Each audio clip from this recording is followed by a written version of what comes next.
La historia del descubrimiento del Río de la Plata está compuesta de varios relatos.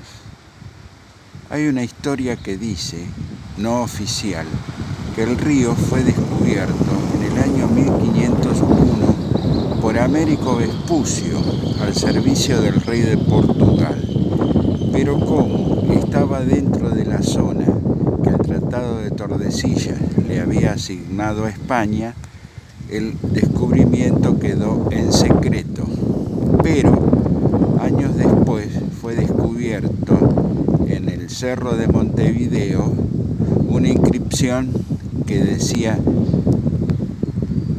Vespucio descubre en el año 1501 el Río de la Plata. Era la inscripción Vidi, lo que avalaría esta historia. Se dice que en 1512 llegó Juan Díaz de Solís, pero esto no deja de ser anecdótico, porque no hay ninguna prueba.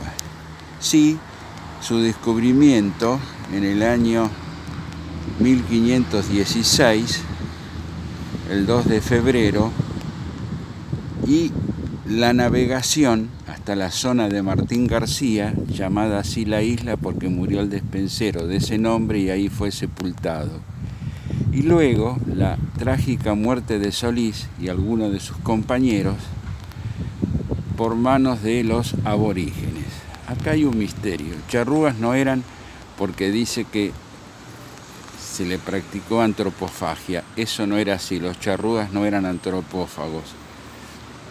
A lo sumo destrozaban los cadáveres de sus enemigos.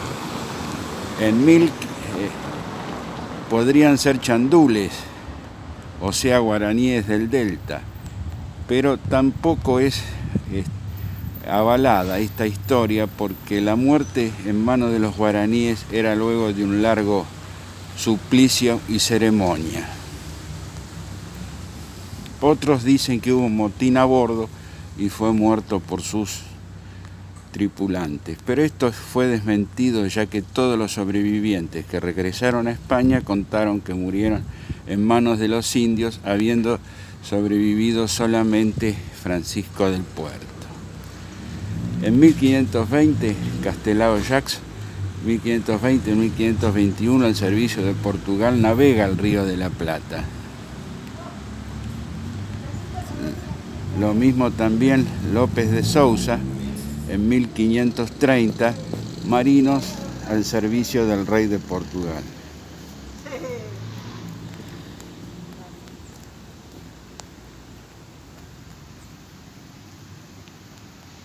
Lo que pasa que había mucha rivalidad entre España y Portugal.